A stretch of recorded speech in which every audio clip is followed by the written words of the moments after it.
ओम सभी को नमस्ते जी। ओम का उच्चारण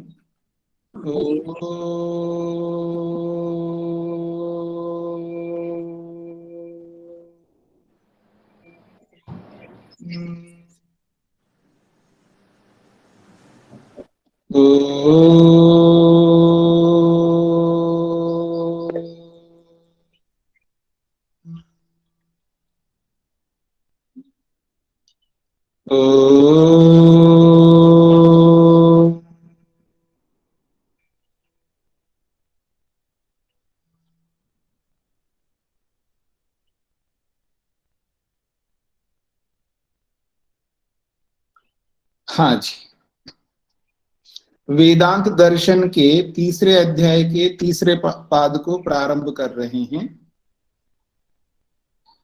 प्रसंग है उपासना को लेकर के।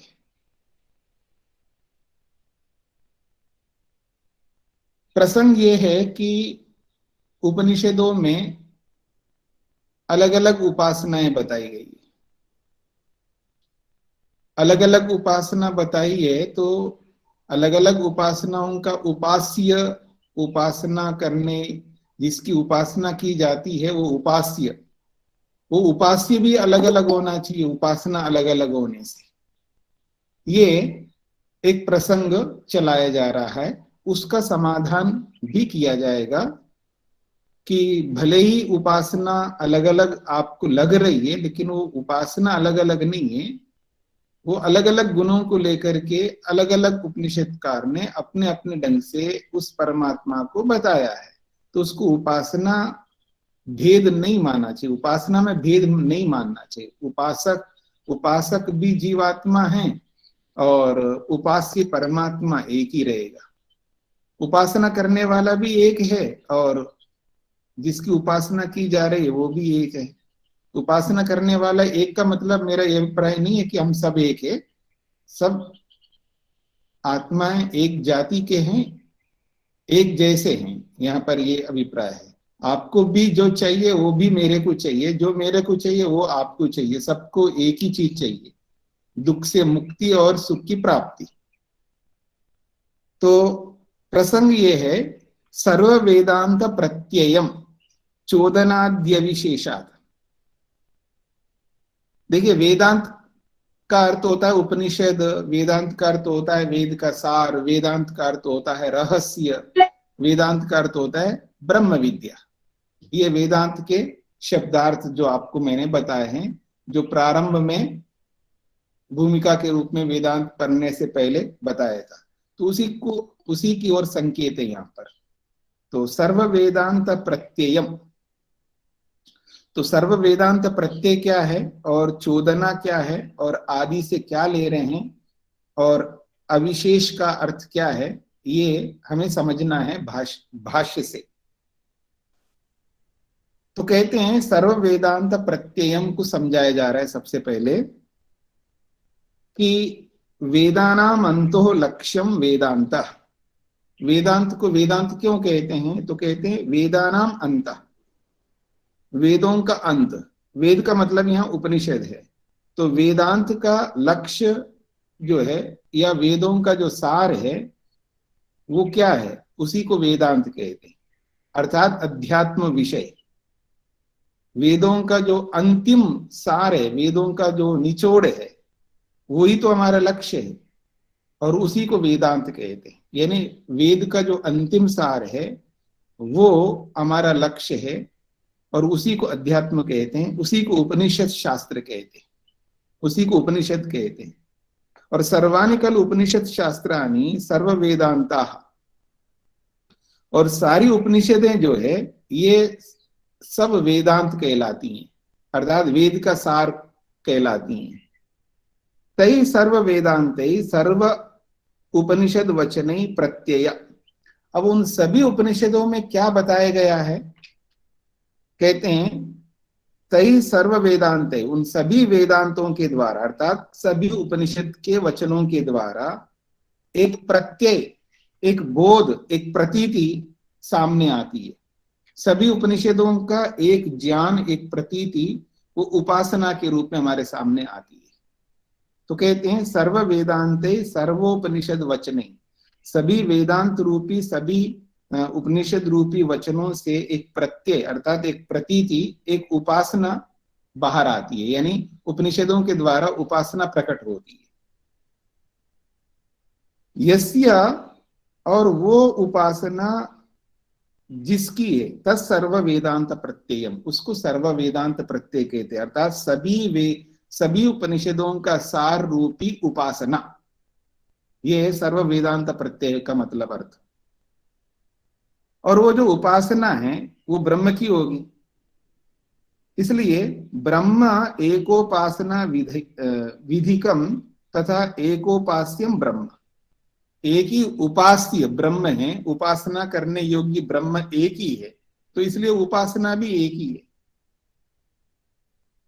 उपासना भी एक ही है और उपास्य भी एक ही है।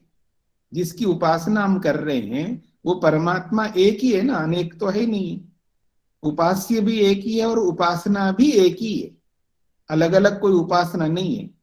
किसी को लगता है ये अलग उपासना है, ऐसा नहीं है। आप भी उपासना कर रहे हैं, आप सर्वरक्षक को लेकर के उपासना कर रहे हैं, मैं उपासना कर रहा हूं न्यायकारी को लेकर के, कोई दयालु को लेकर के, कोई सर्वज्ञ को लेकर के।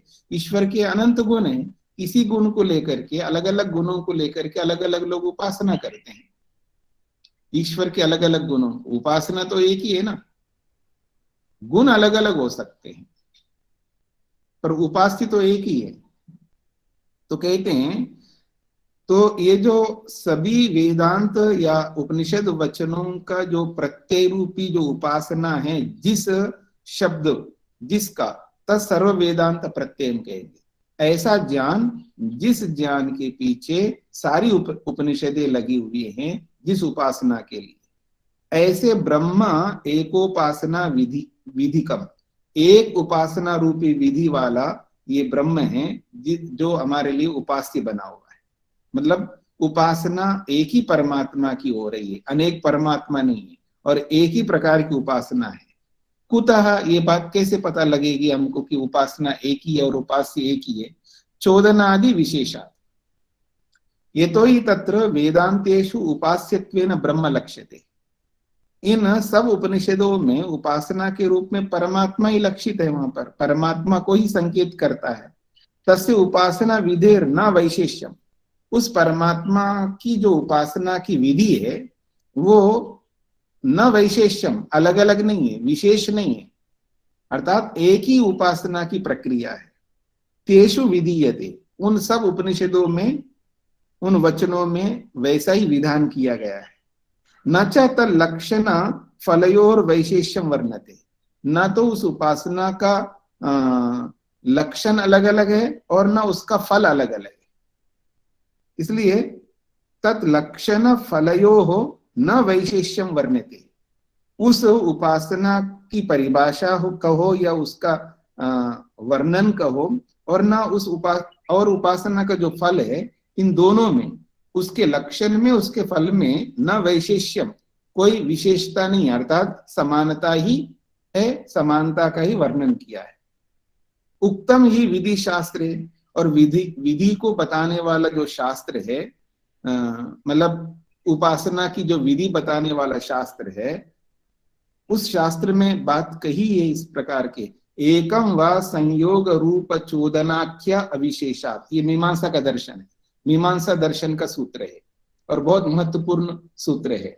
एकम व संयोग रूप चोदनाख्या अविशेषात्, ये प्रसंग है। एकम का मतलब है जो एक ही प्रकार की उपासना है, एक ही प्रकार की, एकम का मतलब है एक ही उपासना है, एक ही प्रकार की उपासना है। ये बात कैसे पता लगेगी? तो कहते हैं संयोग रूप चोदना और आख्या, संयोग में भी अविशेषात् का मतलब है समानता होने से, संयोग की समानता से, रूप की समानता से, चोदना की समानता से और आख्या की समानता से, ये सब हेतु दिए हैं। तो एकम, एक ही प्रकार की उपासना है, अलग अलग नहीं है। क्यों? संयोग, जब सभी शास्त्रों के वचन जब जुड़ते हैं तो उस एक ही परमात्मा को बताते हैं। सब वचनों का संयोग जब होता है तो एक ही परमात्मा को बोलते हैं। चाहे आप कठोपनिषद को ले लो, ईशोपनिषद को ले लो, किसी भी उपनिषद को ले लो, अब सभी के वचन जो है एक ही परमात्मा को वर्णन कर रहे होते हैं, बस अलग अलग गुणों को, अलग अलग प्रसंगों को लेकर के वो वर्णन कर रहे होते। जब उन सबका संयोग करो, सबको मिलाओ, तो एक ही परमात्मा का वर्णन कर रहे होते। तो उन सब वचनों का संयोग समान होने से, फिर रूप का मतलब है गुण, रूप शब्द से या गुण को लिया जा रहा है कि परमात्मा के अलग अलग गुणों को लेकर के वो उपनिषदकार बोलते हैं। कोई किसी गुण को लेते हैं, कोई किसी गुण को लेते हैं, तो उनके गुणों में समानता होने से चोदना कहते हैं विधि को। चोदना का अर्थ होता है विधि, विधि विधान को चोदना कहते हैं। तो विधि जो है, विधान जो परमात्मा की उपासना करने के जो विधि वाक्य हैं, उन सभी विधि वाक्यों में समानता होने से। और आख्या का मतलब है संज्ञा, नाम। नाम अलग अलग है, परमात्मा के नाम जो है अलग अलग है, लेकिन परमात्मा तो एक ही है। तो नाम में भी समानता है, मतलब नाम में समानता का मतलब है जिन नामों से वहां पर वर्णन किया गया है वो सारे नाम एक ही वस्तु के। तो नामों की भी समानता है, विधि की भी समानता है, और गुणों की भी समानता है, और सब वचन एक ही परमात्मा के साथ जुड़ते हैं, संयुक्त होते हैं। तो इन सब कारणों से हमें यही समझ में आता है कि एक ही प्रकार की उपासना होती है और उपास्य भी एक ही होता है। ये इसका अर्थ है। तो सूत्रार्थ आप लिखेंगे,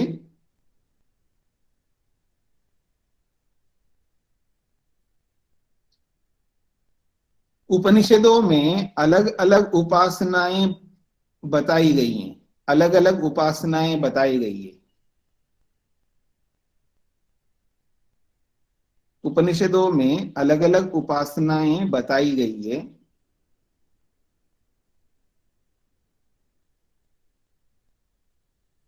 उपनिषदों में अलग अलग उपासनाएं बताई गई हैं। वास्तव में वो अलग अलग ना होकर एक ही है। वास्तव में वो अलग अलग ना होकर एक ही है।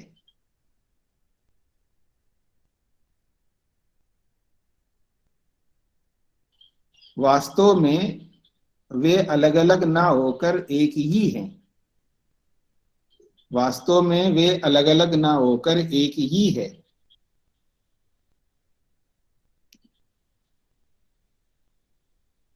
क्योंकि उनके विधायक वाक्यों और फलों में,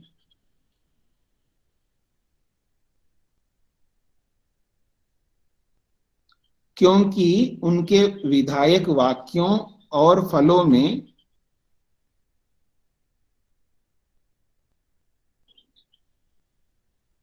क्योंकि उनके विधायक वाक्यों और फलों में उपास्य समान है। उपास्य समान है, यानी उपासना करने योग्य परमात्मा एक है, उपास्य समान है।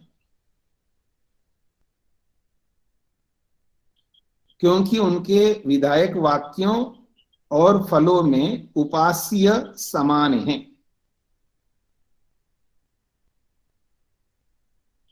हाँ जी, स्पष्ट हो गया सूत्रार्थ। आप में से किसी का एक हाथ खड़ा हुआ है बहुत देर से, किरण राणा जी के नाम से। तो किसी को कुछ पूछना था उनको, किरण जी को, या गलती से वो हाथ खड़ा हुआ है? हाँ जी। तो और स्वामी जी, विधायक वाक्यों का क्या मतलब हुआ? विधान करने वाले वाक्य, शास्त्रों में जो विधान किया जाता है ना, उपासना करनी चाहिए परमात्मा का, परमात्मा की ऐसी उपासना करनी चाहिए, इन गुणों से उपासना करनी चाहिए। जो उपनिषदों में उपासना करने के लिए जहां जहां विधान किया है ना, विधि वाक्य जिसको कहते हैं। जी स्वामी जी, धन्यवाद। हाँ जी, तो आगे बढ़ते हैं जी। उपनिषदों में अलग अलग उपासनाएं बताई गई हैं।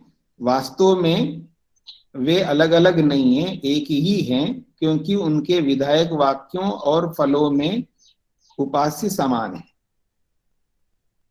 एक भूमिका के रूप में बोला जा रहा है, कथम उच्यते सर्व वेदांतेषु उपासना समत्वम भेदस्तु प्रत्यक्षम उपलभ्यते।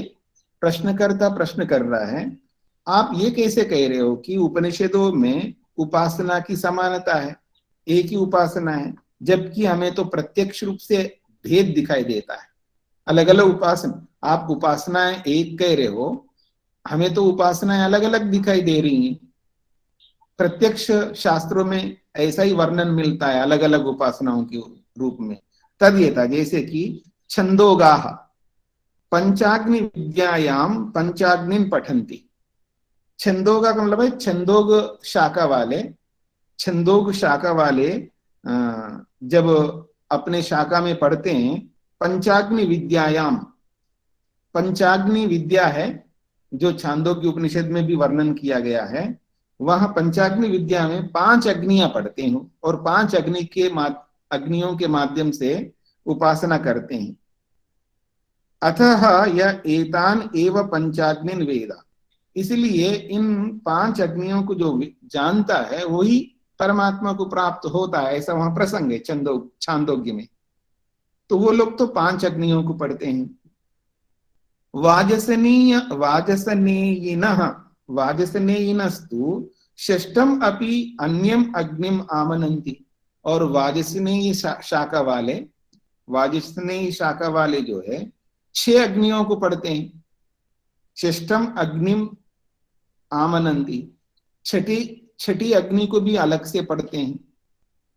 षष्ठम अपि अन्यम अग्निम आमनन्ति, एक छठी अग्नि जो दूसरी अग्नि है 5 से अतिरिक्त है, उस अग्नि को भी वो पढ़ते हैं, वहां पर पाठ करते हैं।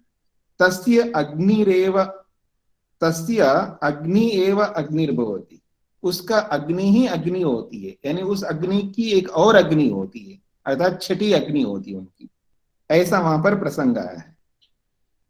तथा और इसी प्रकार से प्राण संवादे, प्राण का जहां संवाद चला था वहां छंदोग वाले, छंदोग शाखा वाले श्रेष्ठात् भिन्नात् चतुरः प्राणान् वाक् चक्षु श्रोत्र मनांसि दर्शयन्ति।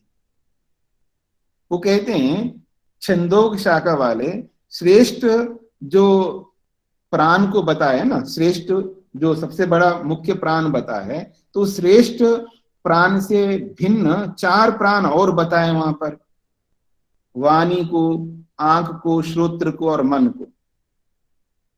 और वाजसनेयी जो लोग है, वाजसनेयी शाखा वाले रेतसम पंचमम आमनन्ति, और वो लोग 4 के अतिरिक्त एक रेतस को माना है 5वां।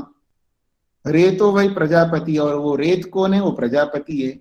प्रजायते हा प्रजया पशुभिर एवं वेदा, जो इस प्रजापति को जानते हैं उनकी भी प्रजा उत्पन्न होती है अच्छी प्रकार से, उनकी भी पशु आदि बहुत सारी प्रजा उनको प्राप्त होती है, यानी उनका घर जो है सूना सूना नहीं रहेगा। उनका घर देखिए, घर तो तभी माना जाता है ना, कई बार मैं बोलता हूं घर है वहां चहल पहल दिखता नहीं है, बच्चों की खिलकारियां नहीं सुनाई देती है, कोई रो रहा है, कोई इधर दौड़ रहा है, उधर दौड़ रहा है, कोई बच्चे ही नहीं घर में।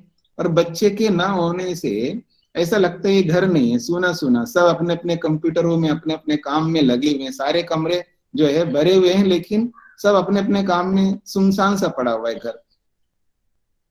उसको थोड़ा घर कहते हैं, घर तो बच्चों से होता है। ठीक है जी, अपने घर में बच्चे होने चाहिए। हाँ जी, जिसके भी घर में नहीं है तो हमारे बच्चों को भेज देता हूँ आपके घर पे मतलब बच्चे का मतलब छोटे बच्चे होने चाहिए। खैर, तो घर तभी माना जाता है ना जहाँ बच्चे हों, जहाँ हंस रहे हैं बच्चे, आ रहे हैं, खेल रहे हैं। और बच्चों को देख करके जो मुरझावस आदमी भी जो है ना एकदम तरोताजगी से युक्त हो जाता है। हाँ, बच्चे जो है ना लड़ते हुए लोगों को जो है हंसाने लगते हैं। हाँ, सास बहू की लड़ाई जहाँ हो रहा है ना वहां बच्चे आ जाने चाहिए तो फिर तो सास बहू लड़ेंगे नहीं, उनके जाके उनके गोद में बैठ जाओ, बस सब लड़ाई समाप्त।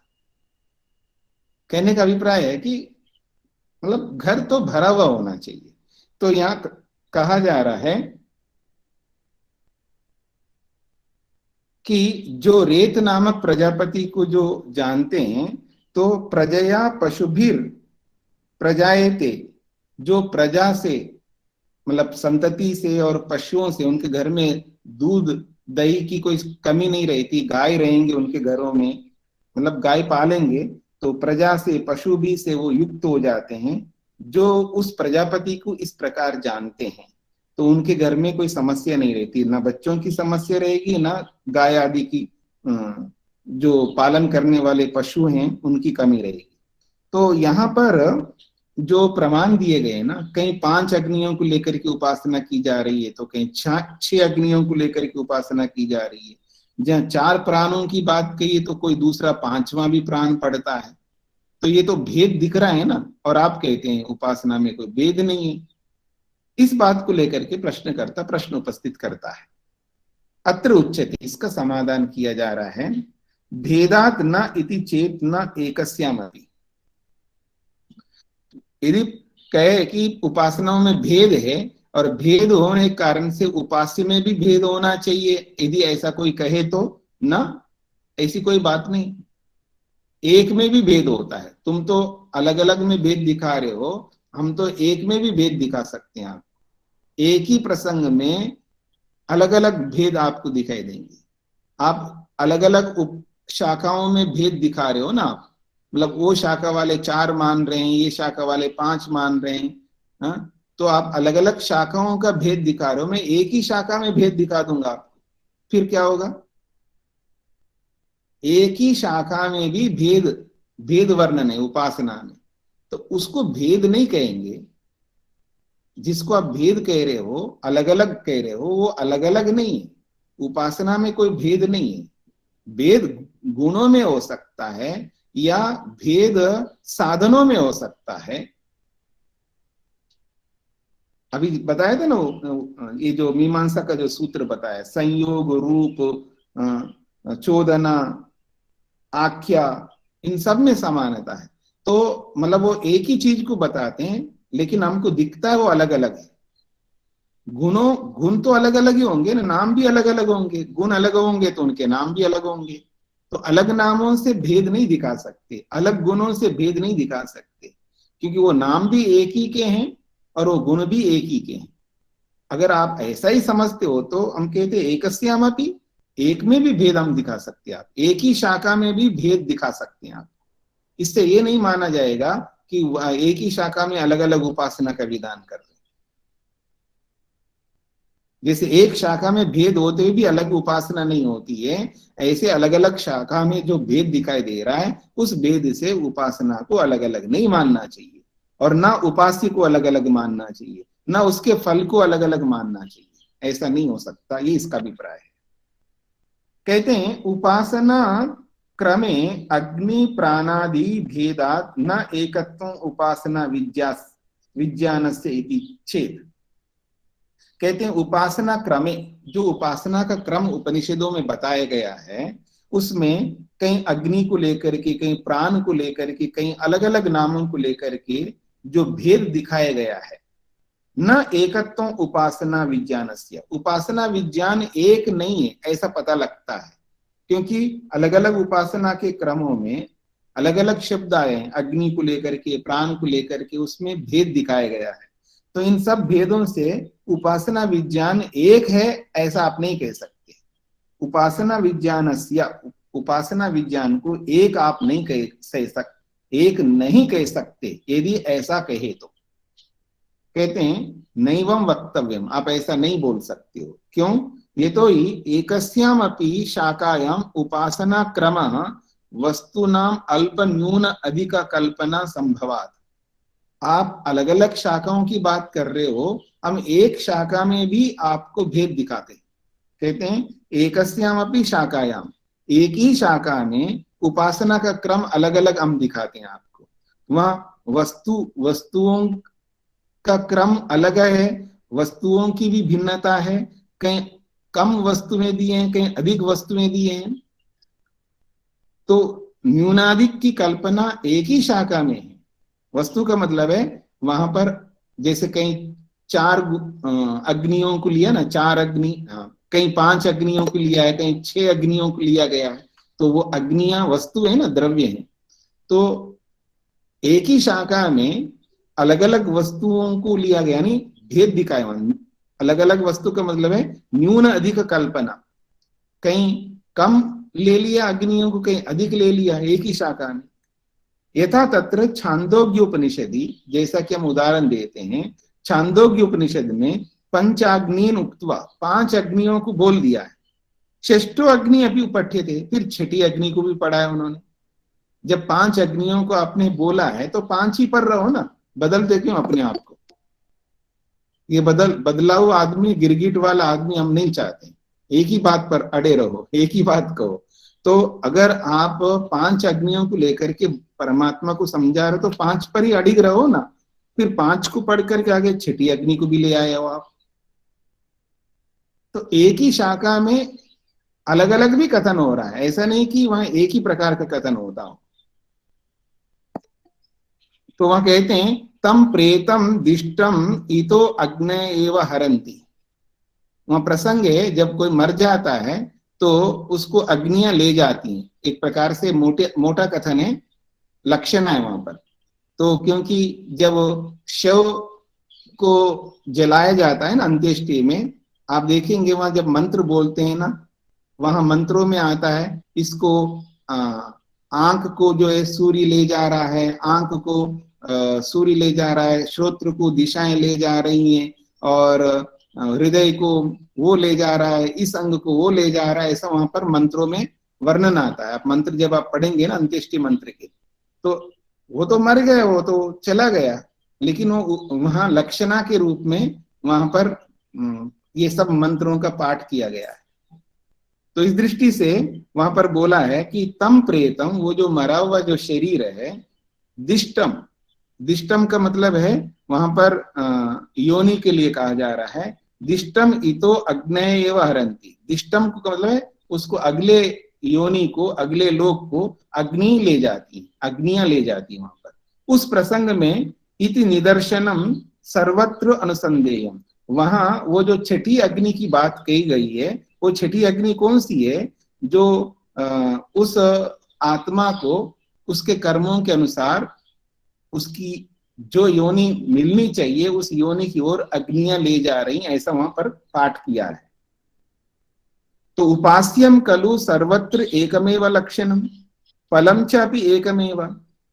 पर जितनी भी उपनिषदों में उपासना की कही है, अलग अलग उपासनाएं भले बताइए, लेकिन उपास्य खलु सर्वत्र एकमेव लक्षणम, उपास्य तो एक को ही लक्षित किया वहां पर।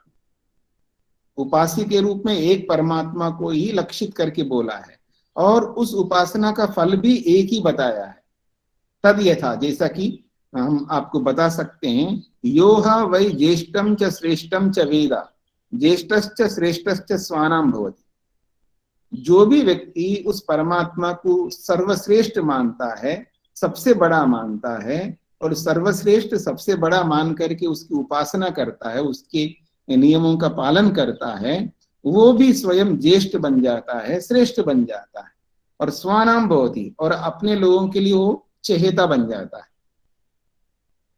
जैसे हम ऋषियों को बहुत महान मानते हैं ना, तो ऐसे ही जो इस तरह का काम करने वाला, जो बड़ा काम करता है, उसको सब लोग पसंद करते हैं। जैसे अभी अभी की बात है, एपीजे अब्दुल कलाम जी जो थे, चाहे वो साइंटिस्ट के रूप में भी प्रसिद्ध थे, तब भी उनको सब लोग चाहते थे। जब वो राष्ट्रपति बने थे तब भी उनको चाहते थे। तो वैसे ही जो उतने बड़े परमात्मा को जो जानता है, उसको भी ज्येष्ठ मानते हैं हम लोग, उसको भी श्रेष्ठ मानते हैं, उसके सामने हम नतमस्तक होते हैं, अपने आप को झुका देते हैं उनके सामने। तो ये बात कही जा रही है यहाँ पर। तो फल भी एक ही बताया जा रहा है, और परमात्मा को भी एक ही बताया जा रहा है। छांदोग्य में भी वैसे बताया, बृहदारण्यक में भी वैसे बताया। तो अलग अलग शाखा वाले भी एक ही फल को बता रहे हैं, और एक ही परमात्मा को, उपास्य को बता रहे हैं। ये इसका समाधान किया। तो आइए सूत्रार्थ पर आते हैं।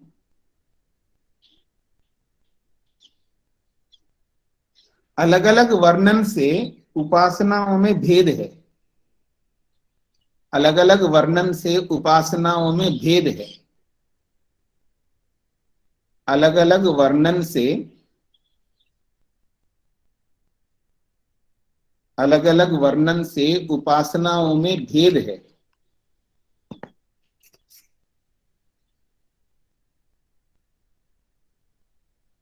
अलग अलग वर्णन से उपासनाओं में भेद है, ऐसा कहना ठीक नहीं है। ऐसा कहना ठीक नहीं है।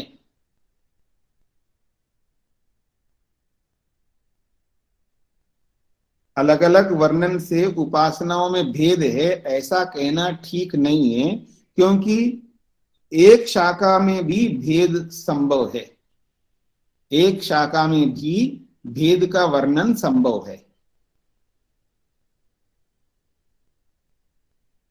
क्योंकि एक शाखा में भी भेद का वर्णन संभव है।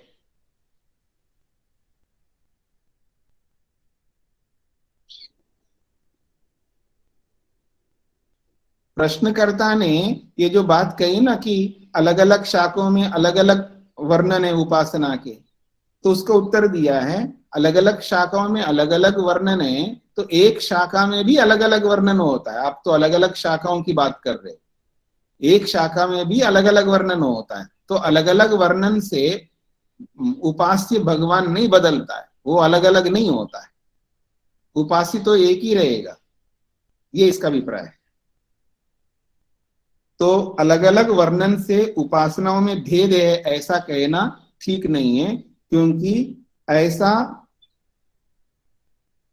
अलग एक शाखा में भी, ऐसा एक शाखा में भी अलग अलग वर्णन संभव है।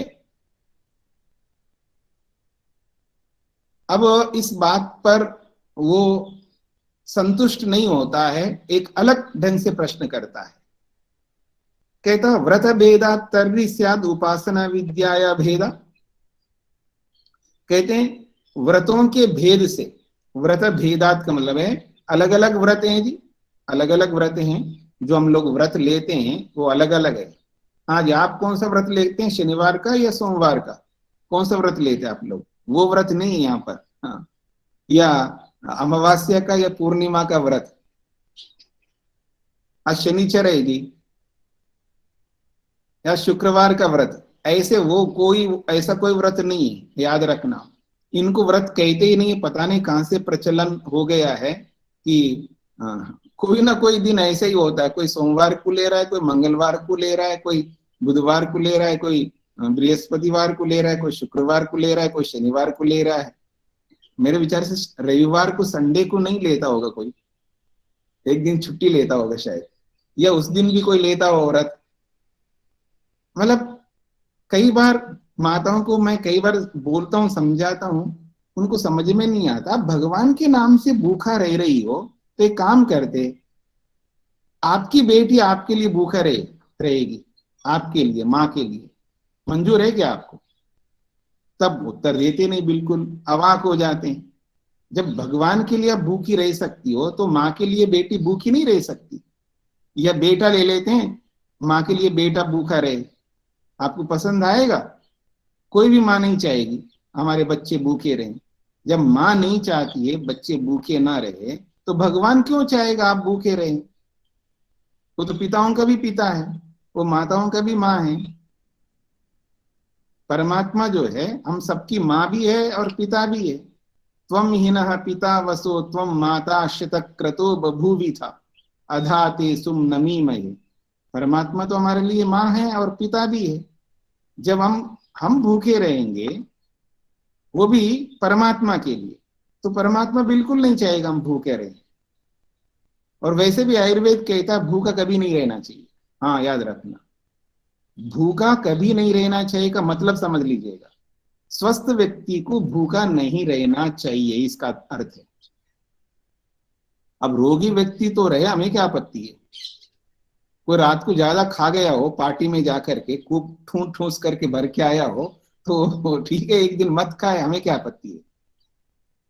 अथवा लंच में ज्यादा खाया हो तो ठीक है, रात में डिनर के समय मत खाए। अब पचा ही नहीं तो क्या खाएगा वो आदमी। अथवा किसी को अजीर्ण हो गया, अपने हिसाब से खाया है लेकिन फिर भी कई बार हो जाता है कि वो पच नहीं पाता है, अजीर्ण हो गया है, डाइजेशन ठीक से नहीं हुआ, तो ठीक है, भूखा रहो, उपवास रहो, तब तो बात समझ में आती है। किसी रोग को लेकर के, किसी परिस्थिति विशेष को लेकर के अगर आदमी भूखा रहता है तो उसमें कोई आपत्ति नहीं, रहना ही चाहिए। लेकिन स्वस्थ है, कोई बीमारी नहीं, कोई बीमारी का मतलब है ठीक ठाक है, स्वस्थ चल रहा है, भूख लग रही है उसको, फिर भी भूखा रहे, ये कौन सी गणित है ऐसा रहने के लिए? और ऐसा रहने से भगवान प्रसन्न हो जाता है, ये बिना सिर पैर की बात कहां से प्रचलित हो गया? हमें तो कभी समझ में नहीं आती ऐसी बातें कि भूखा रहने से परमात्मा हमारे पर कृपा करेगा, सत्य बोलने से कृपा करेगा मान करके सत्य का व्रत नहीं लेता आदमी। हाँ, सास के साथ कभी झूठ नहीं बोलूंगी, मैं व्रत लेती हूँ, या बहू के सामने कभी झूठ नहीं बोलूंगी, मैं व्रत लेता हूँ, लेती हूँ, या पति के सामने या पत्नी के सामने हम झूठ नहीं बोलेंगे, ऐसा व्रत तो कोई नहीं लेता। तो व्रत जो है अहिंसा, सत्य, अस्तेय, ब्रह्मचर्य और अपरिग्रह को, इसको महाव्रत बोला है। ये छोटे व्रत नहीं, बहुत बड़े व्रत बोला है महर्षि पतंजलि ने, महर्षि वेदव्यास ने, उनको महाव्रत बोला है। वो है वास्तव में व्रत, ये व्रत नहीं है, ये गलत ढंग से प्रचलित किया है इन सबको। खैर, तो आइए आगे बढ़ते हैं। व्रत भेदा तर्री स्यात् उपासना विद्या भेदा। व्रतों में भेद होने से उपासना विद्या में भी भेद होना चाहिए, ये प्रश्नकर्ता का प्रश्न है। कहते तेषामेव एतां ब्रह्म विद्यां वदेत शिरोव्रतम विधिवत यैस्तु चीर्णम। मुंडकोपनिषद में एक बात आती है, तेषामेव एतां ब्रह्म विद्यां वदेत, उन्हीं लोगों को इस ब्रह्म विद्या का उपदेश करना चाहिए। ऐरे गहरे नत्तु हर किसी को ब्रह्म विद्या का उपदेश नहीं कर सकते ऋषि लोग। वो कहते हैं तेषाम एव एताम ब्रह्म विद्याम, उन्हीं लोगों को इस ब्रह्म विद्या का वदेता, उपदेश करना चाहिए। किनको? यैस्तु, जिन लोगों ने शिरोव्रतम विधिवत चीर्णम। शिरोव्रत का मतलब है, शिरोव्रतम का मतलब है मुख्य व्रत। मुख्य व्रत का मतलब है जो अभी मैं बोल रहा था, अहिंसा, सत्य, अस्तेय, ब्रह्मचर्य और अपरिग्रह, ये प्रमुख व्रत है, मुख्य व्रत है, यानी सबसे श्रेष्ठ व्रत है। और गौण व्रत क्या होते हैं? बहुत होते हैं, जैसे शौच है, संतोष है, तप है, स्वाध्याय है, ये भी व्रत है। पर ठीक है, किसी कारण से आपने स्नान नहीं कर लिया, कोई बात नहीं है, कोई बीमारी के कारण से, सर्दी ज्यादा होने के कारण से, या कोई ना कोई एक कारण होता है जिससे स्नान नहीं करता है, कोई बात नहीं है, वो इतना मुख्य नहीं है। लेकिन स्नान करना चाहिए, सामान्य स्थिति में सभी लोग करते ही हैं, लेकिन किसी कारण विशेष से आप स्नान नहीं कर पाए, कई बार, खैर अब तो अवसर नहीं आता, नहीं तो हम दो कई बार तीन यहाँ से लेकर के केरला तक जाते तो कई बार 2-3 लगते हैं ट्रेन। अब तो नहीं जाते ट्रेन में, लेकिन जब भी जाते थे तब तो 2-3 दिन, और ट्रेन में अब वहां कहाँ स्नान करना पड़ता हमको। और जब विदेश भी जाते हैं तो कई बार डायरेक्ट फ्लाइट नहीं लेते हैं, लंबी लंबी दूरी की होती हैं, 28-32 घंटे लगते हैं कई बार, तो उसमें 2 दिन लग जाते हैं। कौन सा स्नान होता है जी वहां पर फ्लाइट में बैठ करके? और टाइम का भी पता नहीं लगता, अगर हम घड़ी मिला के नहीं रखते हैं। आप मिला के भी रखो, क्या पता लगता है फ्लाइट में बैठे हैं तो, ना भारत का समय का पता नहीं रहता, ना वहां का समय नहीं रहता। वहां पर तो भोजन आए तो खा ले। हाँ जी, भोजन ला रहे, नाश्ता ला रहे, दे रहे हैं तो खा लो। नाश्ते जब ला के दे रहे हैं तब खाता आदमी, जब भोजन ला के देता तब खाता है। समय का भी पता नहीं होता, भूख का भी पता नहीं होता, बस सब खा रहे तो वो भी खाएगा आदमी। ठीक है, एक उदाहरण दे रहा हूं। तो कहने का अभिप्राय है, वहां नहीं जी मैं बिना स्नान किए खाऊंगा नहीं, करो जी वहां स्नान, फ्लाइट में कैसे करोगे? हाँ, कुछ कुछ लोग जो अतिवादी होते हैं ट्रेन में भी स्नान कर देते हैं, और ट्रेन में वैसी व्यवस्था नहीं होती है, फिर भी वो कर लेते हैं कुछ लोग। ठीक है, कर लो जी, मतलब स्नान करने का इतना पक्का है, पर धंधा करते समय वहां पक्का नहीं रहता है कि झूठ नहीं बोलना है, ऐसा नहीं करना है, इलीगल काम नहीं करना है, हाँ, टैक्स पूरा देना है। वहां कोई व्रत नहीं है उसका, वहां कुछ भी कर सकता है।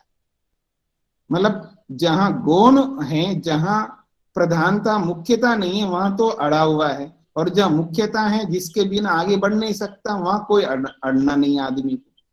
तो कहते हैं ब्रह्म विद्या उन्हीं को उपदेश करनी चाहिए, यही स्तु जिन लोगों के द्वारा शिरोव्रतम विधिवत, जो मुख्य, शिर का मतलब है मुख्य, जो मुख्य व्रतों को विधिवत विधि पूर्वक उन्होंने चीर्णम धारण किया है। यही जिन लोगों के द्वारा शिरोव्रतम, जो मुख्य प्रमुख जो व्रत है, उनको विधिवत, एक विधि पूर्वक, यानी विधिवत का मतलब होता है अब व्रत तो ले लिया आपने, लेकिन बताया नहीं, किसी के सामने लिया नहीं। पत्नी ने व्रत ले लिया या पति ने व्रत ले लिया है कि मेरे को ये ऐसा व्रत ले रहा हूं, और एक दूसरे के सामने बताया नहीं, तो एक दूसरे को पता चलेगा कैसे कि इन्होंने व्रत लिया? और पता लगेगा तभी तो बोलेंगे, टोकेंगे ना एक दूसरे को, अरे आपने तो व्रत लिया था, आप ऐसे कैसे कर रहे हो? देखो मैं एक बार ही खाऊंगा, बार बार मेरे को नहीं बोलना है, बार बार ऑफर मत करो, एक रोटी और ले लो, आधी रोटी और थोड़ी सी और ले लो, नहीं जी, एक बार बोलूंगा मैं, नहीं लेना है तो नहीं लेना। मैंने व्रत ले लिया जी, आपके सामने बोल रहा हूं कि मैं एक बार मना करूंगा तो दोबारा मेरे को नहीं कहना कि ऑफर मत करना बार बार। व्रत लेता है और मन में तो ले लिया और पत्नी के सामने बोला नहीं है, तो उसको क्या पता लगेगा? तो बार बार कहती रहेगी थोड़ा सा और खाओ, थोड़ा सा और खाओ। पत्नी और माँ जो है ना, कभी संतुष्ट नहीं होती है खिलाती हुई, याद रखना। पत्नी और माँ जो है, माँ भी ऐसी होती है, वो कितना ही मना करो वो भी खिलाती रहती है, और पत्नी भी कितना भी पति मना करे तो भी खिलाती रहती है। उनके सामने बोल के लो ना व्रत लेना हो तो कहते हैं यही जिन लोगों ने शिरोव्रतम, जो मुख्य व्रत है, विधिवत, विधिवत का मतलब है जिनके सामने हमेशा समूह में व्रत लेना होता है, लोगों के सामने लेना होता है व्रत, ताकि वो सब जाने हमारे व्रतों को, ताकि हम कभी गड़बड़ करें तो वो लोग टोकेंगे, हमको रास्ते पे रखेंगे, हमें यथावत बना के रखेंगे। तो विधिवत व्रत लेना होता है, ऐसे गुपचुप मन मन में व्रत नहीं लेना होता है, वो प्रकट करना होता है, सामने बताना पड़ता है सबके सामने, चाहे वो माँ हो, पिता हो, पति हो, पत्नी हो, घर के सदस्य हो, या जिनको हम बड़ा मानते हैं, जिनको हम श्रेष्ठ मानते हैं, जो भी बड़े लोग जिनको आप मानते, जिनको भी बड़ा मानते, उनके सामने व्रत लेने से हम और ज्यादा सुधर जाएंगे। इसलिए विधिवत व्रत लेना चाहिए। तो जो लोग विधिवत मुख्य व्रतों को ग्रहण करते हैं, उन्हीं को ब्रह्म विद्या का उपदेश करना चाहिए, ऐसा मुंडकोपनिषद कहता है। तो इत्थम आथर्वणिका ब्रह्म विद्या ग्रहणे व्रतम पठन्ति। तो आथर्वणी का मतलब है अथर्ववेदीय शाखा वाले जो है, इस प्रकार ब्रह्म विद्या को प्राप्त करने में इस प्रकार के व्रतों को लेकर के वो पढ़ते हैं। और वाजसनीय प्रभृतयस्तु न पठन्ति, और वाजसनीय शाखा वाले जो है, वाजसनीय शाखा जो है यजुर्वेदी शाखा होती है। अथर्ववेद की शाखा वाले अलग है, यजुर्वेद की शाखा वाला अलग है, और ऋग्वेद की शाखा वाले अलग है, और सामवेद की शाखा वाले अलग है। अलग अलग शाखा है ना, चारों वेदों की अलग अलग शाखाएं हैं, अलग अर्थात अलग अलग शास्त्र हैं। ऋग्वेद को समझने के लिए बहुत सारे शास्त्र हैं, सामवेद को समझने के लिए बहुत सारे शास्त्र है, ऐसे चारों वेदों को समझने के लिए बहुत सारे शास्त्रों को पढ़ना पड़ता है, तब जाके वेद समझ में आता है। ऐसे ही वेद नहीं समझ में आता। कई लोग बोलते रहते ना, कहाँ लिखा वेद में दिखाओ। अरे वेद में दिखा तो देंगे, आपको समझ में नहीं आएगा वेद में क्या लिखा है। वेद में जो लिखा है उसको समझने के लिए बहुत सारे शास्त्र पढ़ने पड़ते हैं, तब जाकर के वेद में क्या लिखा है वो समझ में आएगा, उसके बिना नहीं समझ में आएगा। इसलिए चारों वेदों की शाखाएं अलग अलग हैं, तो अलग अलग शाखा वाले अलग अलग अपने अपने नियम रखते हैं। तो कह रहे हैं कि ब्रह्म विद्या उसी को देनी चाहिए जो मुख्य व्रतों को विधि पूर्वक जिन्होंने धारण किया है। ये तो अथर्ववेद को अथर्वेदीय शाखा वाले ऐसे बोलते हैं, लेकिन वाजसनीय शाखा वाले, यजुर्वेद की शाखा वाले ऐसे पढ़ते नहीं, इस तरह का कंडीशन रखते नहीं है। तेना ब्रह्मोपासनाया भेदो अनायासेन सिद्ध्यति। तो इन वचनों से ऐसा पता लगता है कि ब्रह्म विद्या की उपासना, जब ब्रह्म की उपासना करते हैं तो उस उपासना में भी भेद दिखाई दे रहा है इन सबके वचनों से, ऐसा प्रश्नकर्ता कह रहा है। अत्र प्रतिविधीयते, प्रश्नकर्ता का ये जो प्रश्न रखा गया है उसका खंडन किया जाता है, नहीं ऐसा नहीं होता है। वो अलग अलग शाखा वाले जो भी कंडीशन रख रहे हैं वो उपासना की कंडीशन नहीं है, व्यक्ति का कंडीशन है। उपासना अलग अलग है, उसके लिए ये बातें नहीं है। बात तो व्यक्ति की हो रही है, भाई आप बोलते कुछ करते कुछ है, इसलिए आपको हम ब्रह्म विद्या का उपदेश नहीं करेंगे। अगर आप को लगता है कि ब्रह्म विद्या को प्राप्त करना है तो हमारे ये कंडीशन है, आप ये व्रतों का पालन करो तो आपको ब्रह्म विद्या को उपदेश करेंगे। ये तो व्यक्ति के नियम बताए जा रहे हैं, ना कि उपासना अलग अलग बताई जा रही है। इसलिए उसका खंडन कर रहे हैं प्रश्नकर्ता का। स्वाध्यायस्य तथात्वेन ही समाचारे अधिकाराच्च सवच्च तन्नियमः। तो सूत्र को तभी समझेंगे आप जब भाष्य को समझेंगे। स्वस्य अध्ययनम स्वाध्याय, स्वस्य अध्ययनम स्वाध्याय, अपना ही अध्ययन करना, अपना का मतलब अपनी शाखा का अध्ययन करना। या स्वस्य का मतलब है अलग अलग शाखा का अध्ययन होता है ना, अलग अलग शाखा वाले अलग अलग शाखाओं का अध्ययन करते, एक परंपरा रही है। जैसे आपने सुना होगा हिंदी में बोलते हैं ना, द्विवेदी त्रिवेदी चतुर्वेदी बोलते हैं ना आप लोग नाम। तो पहले वो कोई परिवार चारों वेदों को लेकर के पढ़ाई करते थे, कोई परिवार 3 वेदों को लेकर के, कोई परिवार 2 वेदों को लेकर के, कोई परिवार 1 वेद को लेकर के, क्योंकि सारे वेद पढ़ना बड़ा मुश्किल होता है ना व्यक्ति को। तो कोई 1 वेद पढ़ करके ही गृहस्थ में चला जाता है तो वो 1 वेदी होता है। तो 1 वेदी को बोलते नहीं है, उसके आगे उसके नाम के पीछे जब कोई लिखा नहीं इसका मतलब है वो 1 ही वेद पढ़ा हुआ है। और जो 2 वेद पढ़ा हुआ होता है उसको द्विवेदी कहते हैं, और कोई 3 वेद पढ़ा हुआ होता है तो उसको त्रिवेदी कहते हैं। जो 4 वेदों को पढ़ा हुआ है उसको चतुर्वेदी कहते हैं। तो जो 4 वेदों को पढ़ा है तो सारी शाखाओं को लेकर के वो उसका स्वाध्याय करते हैं, और जो 3 पढ़े हो तो तीनों को लेकर के स्वाध्याय करते हैं विशेष रूप से। यूं तो इसका ये अर्थ नहीं कि 1 वेद को जो पढ़ा हुआ तो 1 वेद को ही देखता है, चारों वेदों को देखता है, लेकिन उसकी मास्टरी जो है, उसकी जो कुशलता वो 1 वेद में, इसका ये मतलब है। द्विवेदी की 2 वेदों में कुशलता है, त्रिवेदी की 3 वेदों में, और चतुर्वेदी की 4 वेदों में। तो अपनी अपनी शाखाओं को लेकर के उसका स्वाध्याय करते रहते हैं। तो ये कहना चाह रहे हैं स्वस्य अध्ययनम स्वाध्याय, अपनी शाखा का जो अध्ययन किया जाता है उसको स्वाध्याय कहते हैं। तस्य स्वशाखागतस्य अध्ययनस्य, इसका अर्थ और स्पष्ट कर दिया है, उस शाखा के अंतर्गत जो अध्ययन है, अपनी शाखा के अंतर्गत होकर के जो स्वाध्याय किया जाता है, उस स्वाध्याय को तथात्वेन, उसी के रूप में, तद धर्मेण, उस शाखा में जो भी आदर्श धर्म बताया गया है उस धर्म के साथ में, तशाखा अध्ययन प्रथया एवं, उस शाखा के अंतर्गत जो अध्ययन की प्रथा है उस प्रथा के द्वारा ही वहां पर उसकी उपासना की जाती है। तो इति यावत का मतलब है उस शाखा के अंतर्गत जो अध्ययन की प्रथा है, विधि है, उस विधि के द्वारा ही वो उपासना करेगा।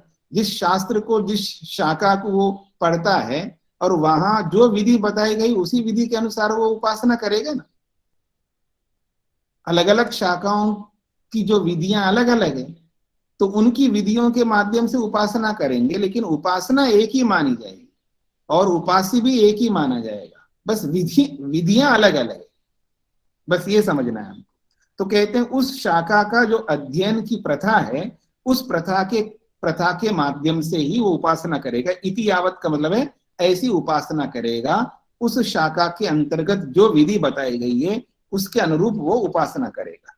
तत्किला चीर्ण व्रतत्वम वीतम, उसी को चीर्ण व्रतत्वम का अर्थात व्रतों को जिसने धारण किया है, उस शाखा के अंतर्गत जो धर्म बताए हैं, उसके लिए जो नियम बताए गए हैं, उसी को वो चीर्ण, अर्थात उसी को, चीर्ण का मतलब धारण, तो चीर्ण व्रतत्वम का मतलब व्रत को जिसने धारण किया है, उसी का विधान किया है। नहीं ब्रह्मोपासना धर्मत्वेन, वो ब्रह्मोपासना के धर्म के रूप में वहां विधान नहीं है, उस व्यक्ति के नियमों का विधान है। वहां पर तुमको ये नियम पालन करना होगा, इस विधि से उपासना करने के लिए ये नियम का पालन करना होगा। तो वो नियम जो विधान है नियमों का, वो व्यक्ति के लिए है, उपासना के नियम नहीं है वो, या उपासना के अलगाव को बताने के लिए नहीं। कह रहे हैं चीर्ण व्रतत्वम विहितम, जो व्रतों को जिसने धारण किया है उसके लिए नियम है वहां पर, नहीं ब्रह्मोपासना धर्मत्वेन, उन नियमों को ब्रह्मोपासना के लिए नहीं लगाना है, यानी वो अलग अलग धर्म नहीं है ब्रह्मोपासना के विषय में, वो व्यक्ति के नियमों का धर्म है। कुतः, ये बात कैसे आप कहना चाहते हैं, तो कहते हैं समाचारे अधिकारा, समाचार शाखा शिष्टाचार, शाखाओं का शिष्टाचार है, अपनी अपनी शाखाओं का अलग अलग नियम होते हैं। समाचार का मतलब है शाखा, यहाँ पर तो समाचार का अर्थ है शाखा का शिष्टाचार, उस शाखा वालों का जो जो आचरण है उसको शाखा शिष्टाचार कहते हैं।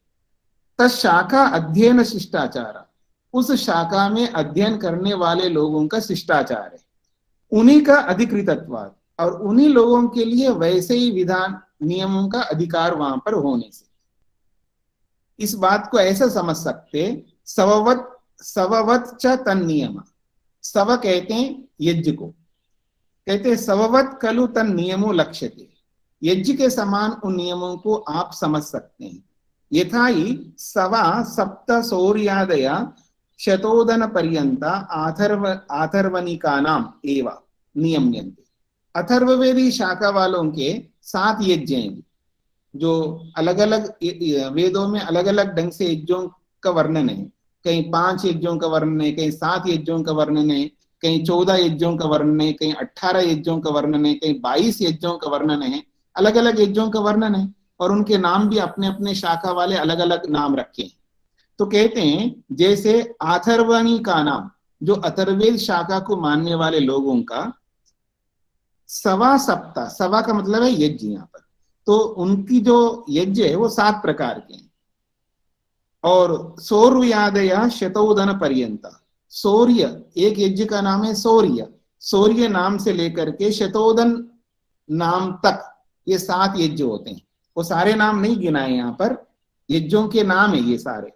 तो सौर्यादय मतलब सौर्य, सबसे 7 यज्ञों में पहला यज्ञ का नाम है सौर्य, तो सौर्य से लेकर के शतोदन यज्ञ पर्यंत वो 7 नाम है अथर्व शाखा वालों के, और उन्हीं के नियम वहां अलग प्रकार के हैं, जैसे उनके यज्ञ वैसे उनके नियम है, उन्हीं के लिए नियम्यन्ते, उन्हीं के लिए वो नियम का विधान किया है।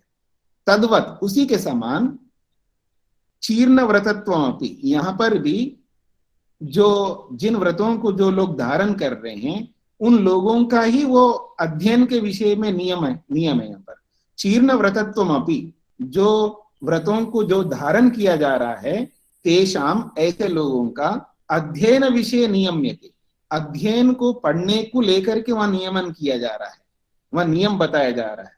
उक्तमपि न एतत् चीर्ण व्रतो अधीयते, जैसा कि उपनिषद में, मुंडकोपनिषद में कहा है, ये जो ब्रह्म विज्ञान है, ये ब्रह्म विद्या है, इस ब्रह्म विद्या को वही पढ़ सकता है जो हमारे शाखा में जो व्रत बताए गए उन व्रतों का पालन करेगा। तो कहते हैं न एतत् चीर्ण व्रतो अधीते, एतत् का मतलब है हम जो जिस विद्या को बता रहे हैं हमारी शाखा में, उस विद्या को, एतत् का मतलब है उस विद्या को, जो भी ब्रह्म को समझाने वाली विद्या है, ज्ञान विज्ञान है, उसको अचीर्ण व्रत, अचीर्ण व्रत का मतलब जिसने व्रत धारण नहीं किया है, अचीर्ण व्रत जिसने व्रतों का धारण नहीं किया है उसको न अधीते, वो नहीं पढ़ सकता है।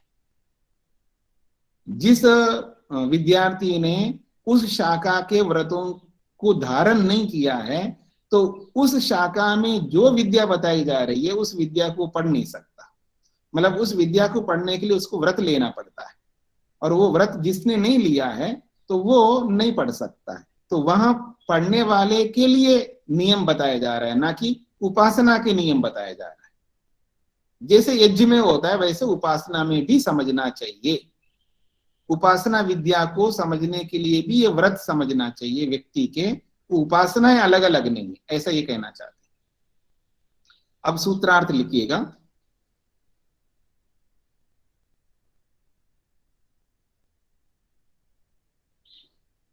उस प्रकार ठीक आचरण होने पर, उस प्रकार ठीक आचरण होने पर,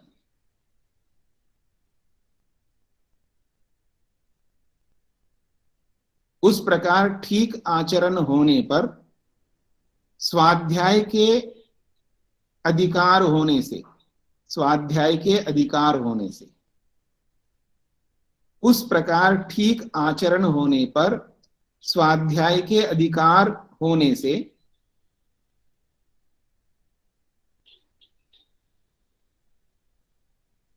स्वाध्याय के अधिकार होने से यज्ञ के समान, यज्ञ के समान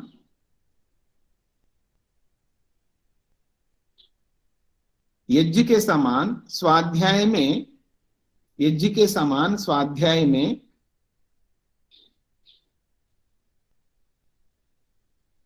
यज्ञ के समान स्वाध्याय में व्रतों का नियम है। यज्ञ के समान स्वाध्याय में व्रतों का नियम है।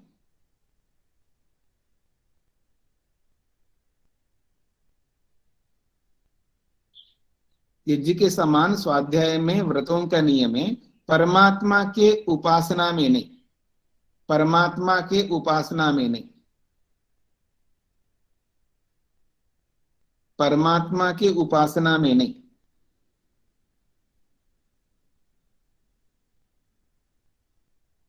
हाँ जी, सूत्रार्थ है उस प्रकार ठीक आचरण होने पर स्वाध्याय के अधिकार से यज्ञ के समान स्वाध्याय में स्वाध्याय में व्रतों का नियम है, परमात्मा की उपासना में नहीं। स्वाध्याय का अर्थ यहां पर है अध्ययन करना, पढ़ना। स्वाध्यायो मोक्ष शास्त्राणाम अध्ययनम। महर्षि वेदव्यास लिखते हैं स्वाध्याय किसको कहते हैं? कहते हैं मुक्ति को दिलाने वाले शास्त्रों को पढ़ने का नाम स्वाध्याय है। और पढ़ना अध्यापक के मुख से होता है, यानी स्वयं पढ़ने को स्वाध्याय नहीं कहा जा रहा है यहाँ पर।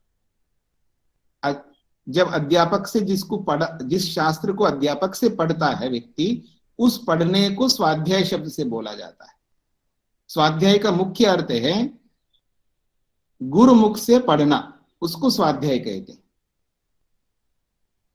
शास्त्रों का जो अध्ययन जो होता है वो गुरुमुख से पढ़ना, अध्यापक से पढ़ने को स्वाध्याय कहलाता है।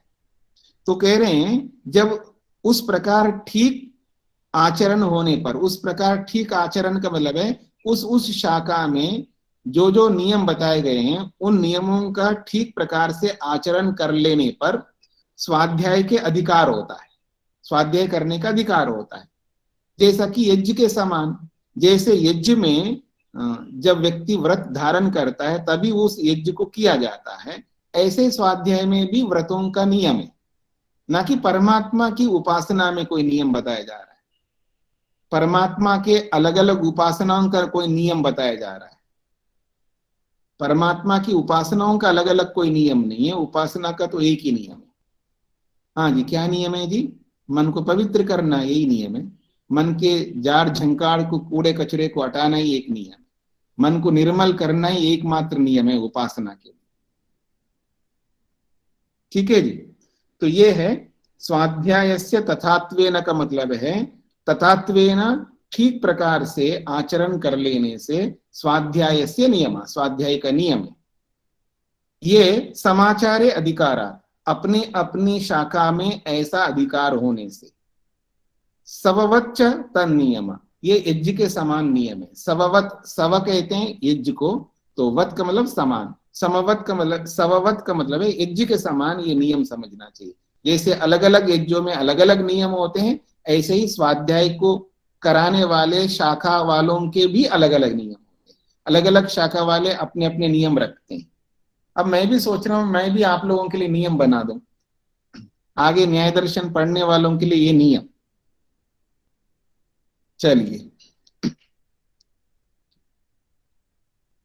ओम शांति शांति शांति ही। हाँ जी, आज गलती से बटन ऑन करना भूल गए हैं, मतलब भूल गए मैं, रिकॉर्डिंग नहीं हो पाया आज। अभी बंद करने के लिए देखा तो ये तो ऑन ही नहीं किया, तो बंद कैसे करूं? रिकॉर्डिंग तो हो रही है स्वामी जी। ये इसमें तो हो रहा है, ऑनलाइन में तो रिकॉर्डिंग हो रहा है। अब मैं श्वेता जी आजकल आ नहीं रही है शायद क्लास में, उनको मैं बोलूंगा जब आएंगे तभी वो रिकॉर्डिंग मंगवा करके फिर भेज दूंगा मैं।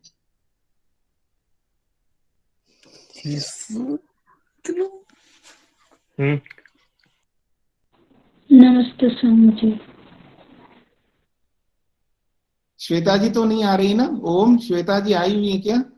नहीं आ रही स्वामी जी, नहीं आ रही। नहीं, वो आजकल उनके माताजी पिताजी आए होंगे तो वो क्वारंटाइन हो गए होंगे, उनकी सेवा में लगी हुई।